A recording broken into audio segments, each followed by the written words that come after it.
इस गमले में जो मिट्टी है ये लगभग 4 साल पुरानी है। इस गमले में पौधा जो लगा हुआ था वो ख़राब हो चुका है, उसे मैंने फेंक दिया है। ये मिट्टी काफ़ी ज़्यादा पुरानी होने की वजह से अब इसके अंदर जो फर्टिलिटी है, जो उपजाऊ शक्ति है, वो काफ़ी ज़्यादा कम हो चुकी है। तो अब ज़रूरत है कि इस मिट्टी में जान डाली जाए, इस मिट्टी को दोबारा से हम ज़्यादा फर्टाइल बना सकें। तो इस मिट्टी को हम करेंगे ट्रीटमेंट इसका। तो इस वीडियो में यही मैं इन्फॉर्मेशन आपके लिए लेकर आया हूँ कि कैसे हम पुरानी से पुरानी मिट्टी को भी नया बना सकते हैं, उसमें जान डाल सकते हैं। तो इसे लास्ट तक ज़रूर देखें, कोई भी स्टेप मिस मत करना। आप देख रहे हैं मानवीज टेरेस गार्डन। पहली बार इस वीडियो को देख रहे हैं या चैनल पे नए आए हैं तो प्लीज़ सब्सक्राइब ज़रूर कर लें। तो दोस्तों, ये जो पुरानी मिट्टी हो जाती है, धीरे धीरे मिट्टी की उपजाऊ शक्ति कम होने लगती है जब हम उसे बार बार यूज़ करते हैं। खाद डालते रहने से वैसे तो काम चलता है, लेकिन एक टाइम के बाद मिट्टी काफ़ी ज़्यादा जब पुरानी हो जाती है तो वो रिस्पॉन्ड नहीं करती ग्रोथ के लिए और प्लांट की ग्रोथ उतनी अच्छी हो नहीं पाती। तो हमें मिट्टी का ट्रीटमेंट करना पड़ता है, मिट्टी में दोबारा से जान डालनी पड़ती है, वो सब चीज़ें डालनी पड़ती हैं जो पौधे की ग्रोथ के लिए ज़रूरी हैं। गमले की मिट्टी को मैंने बाहर निकाल लिया अच्छी तरीके से। आप देख सकते हैं कि नीचे काफ़ी हार्ड लम्स है मिट्टी के, जो देखो आप काफ़ी हार्ड हो चुकी है। और इसमें से अच्छी तरीके से हमने जितने भी पत्थर और जो भी चीज़ें हैं, कुछ और चीज़ें हैं जो मिट्टी के अलावा हैं, वो हमने निकाल देनी है इसमें से। अच्छे तरीके से आपने चेक कर लेना है।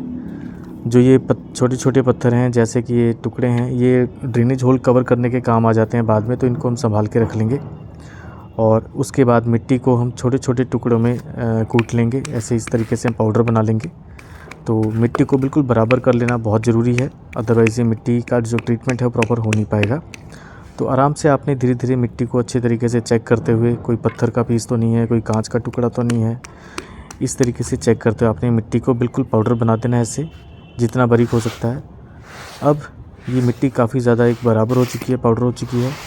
अब इसे हमने धूप में सूखने के लिए 2 से 3 दिन के लिए छोड़ देना है। आपने किसी प्लास्टिक शीट के ऊपर या आप डायरेक्टली छत पे भी सुखा सकते हैं इसको। इसकी बिल्कुल पतली लेयर होनी चाहिए, ज़्यादा मोटी लेयर होगी तो नीचे तक सूरज की जो गर्मी है, हीट है, वो नहीं पहुंचेगी। इस तरीके से जब आप धूप लगवाएंगे तो मिट्टी का स्टरलाइजेशन हो जाता है, उसके अंदर जो मौजूद बैक्टीरिया है, फंगस है, फालतू के जो पौधे को नुकसान पहुंचा सकते हैं, अनवांटेड ग्रोथ है, वो सब ख़त्म हो जाती है और मिट्टी बिल्कुल स्टरलाइज हो जाती है, अच्छी हो जाती है। तो इसे हमने इस तरीके से सुखाने के लिए छोड़ देना है। ये आप देख सकते हैं 3 दिन के बाद मिट्टी बिल्कुल मेरी ड्राई हो चुकी है। ये ऊपर की लेयर बिल्कुल भुरभुरी हो चुकी है, हल्की हो चुकी है। काफ़ी ज़्यादा गर्म है इस वक्त मिट्टी, आज तीसरा दिन है। तो अब ये मिट्टी जब इसको सन का ट्रीटमेंट मिल गया है, धूप इसको लग चुकी है, अब हम इसमें वो सब चीज़ें डालेंगे जिससे कि इसकी जो फर्टिलिटी है, उपजाऊ शक्ति है, वो बढ़ेगी।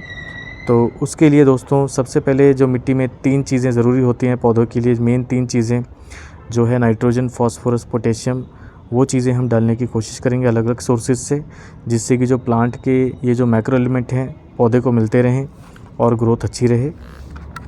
तो नाइट्रोजन के लिए सबसे पहले मैं इसमें डालने वाला हूँ लीफ मोल्ड या सूखे पत्तियों की खाद, लीफ कंपोस्ट। ये मैंने घर में ही बनाया है, ये आप देख सकते हैं। तो लीफ कंपोस्ट डाल दें, इसमें नाइट्रोजन का काफ़ी अच्छा ये सोर्स है। इसके साथ ही मैं इसमें डालने वाला हूँ वर्मी कंपोस्ट, ये मैंने परचेज़ किया है। वर्मी कंपोस्ट भी एक काफ़ी बैलेंस्ड खाद है, इसमें नाइट्रोजन के साथ साथ फॉस्फोरस, पोटेशियम और ट्रेस एलिमेंट्स भी होते हैं, लेकिन मेनली नाइट्रोजन काफ़ी ज़्यादा होता है। तो ये 2 चीज़ें हमने डाल दी नाइट्रोजन के सोर्स के लिए। अब मैं इसमें डालने वाला हूँ फॉस्फोरस का एक सोर्स। तो फॉस्फोरस के लिए मैं जो यूज़ कर रहा हूँ वो है बोन मील फर्टिलाइज़र। ये आप देख सकते हैं बोन मील फर्टिलाइज़र है। ये जानवरों की हड्डियों को बॉईल करके जो चूरा बना देते हैं वो चीज़ होती है। काफ़ी अच्छा सोर्स है फॉस्फोरस, मैग्नीशियम, कैल्शियम का, साथ ही आयरन भी इसमें काफ़ी होता है। अगर आप बोन मील फर्टिलाइज़र यूज़ नहीं करना चाहते तो कोई बात नहीं, इसकी जगह आप रॉक फॉस्फेट यूज़ कर सकते हैं, मार्केट से परचेज़ करके या ऑनलाइन परचेज़ करके। रॉक फॉस्फेट जल्दी एब्जॉर्ब हो जाता है प्लांट्स में, बोन मील को काफ़ी टाइम लगता है डिकम्पोज होने में। तो ये फास्फोरस का सोर्स हमने मिला दिया है। अब इसके साथ ही मैं मिलाने वाला हूँ पोटेशियम का सोर्स, जो है केले के छिलकों की खाद, यानी केले के छिलकों को धूप में सुखा कर रख लिया था। ये कमाल का सोर्स है पोटेशियम का, ये आप ले सकते हैं, इसमें मिला सकते हैं। तो इस तरीके से हमने NPK यानी कि जो मेजर 3 मैक्रो एलिमेंट्स हैं प्लांट की डाइट के, नाइट्रोजन, फॉस्फोरस, पोटेशियम, वो हमने मिट्टी में मिला दिए हैं। अब इसके बाद हम मिट्टी में मिलाने वाले हैं कुछ और चीज़ें जो हमारे पास अवेलेबल हैं, जैसे कि ये मैं आपको दिखाता हूँ। ये है नीम खली पाउडर। नीम खली पाउडर मिट्टी में मिलाने का बड़ा बेनिफिट ये है कि जो अनवांटेड कीड़े मकोड़े हैं, नीमाटोड इन्फेक्शन है या फंगल इन्फेक्शन है, उसको ये मिट्टी में नहीं होने देता, दूर रखता है। साथ ही नीम धीरे धीरे ये जो नीम खली है पाउडर है, ये डिकम्पोज़ होकर बहुत अच्छी खाद भी बना देता है पौधे के लिए। इसके साथ ही हम इसमें मिलाएंगे थोड़ी सी हल्दी। हल्दी एक नेचुरल एंटी फंगल एजेंट है। हल्दी मिलाने के साथ ही अब अगली चीज़ जो मैं मिलाने वाला हूँ इसमें वो है वुड ऐश यानी लकड़ी की राख। लकड़ी की राख अगर आपके पास नहीं है तो आप उपले की राख भी मिला सकते हैं, कंडे की राख। लकड़ी की राख दोस्तों बहुत अच्छा सोर्स है फॉस्फोरस, कैल्शियम, आयरन, मैग्नीशियम का, साथ ही कैल्शियम भी होता है इसमें, तो ये भी बहुत ज़रूरी है मिलाना अगर आपके पास मिल सके। ये काफ़ी चीज़ें हमने जो हमारे पास अवेलेबल थी मिला दी हैं। ऑलमोस्ट सारे हमने जो न्यूट्रिशन के एलिमेंट्स हैं वो कवर कर लिए हैं। ये इसके साथ ही मैं मिलाने वाला हूँ इसमें सूखे हुए अंडे के छिलके। बहुत कमाल का सोर्स है कैल्शियम, मैग्नीशियम का, कुछ हद तक इसमें फॉस्फोरस भी होता है।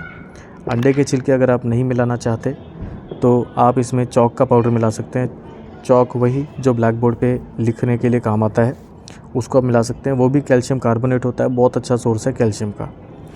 ये सारी चीज़ें लगभग हमने सारे एलिमेंट्स कवर करने की कोशिश की है जो मिट्टी में होने चाहिए प्लांट की ग्रोथ के लिए, दे दिए हमने मिट्टी में। अब हम मिट्टी को अच्छी तरीके से मिक्स कर लेंगे। उससे पहले एक और चीज़ इसमें मैं ऐड करेंगे हम, वो है ऑर्गेनिक मैटर।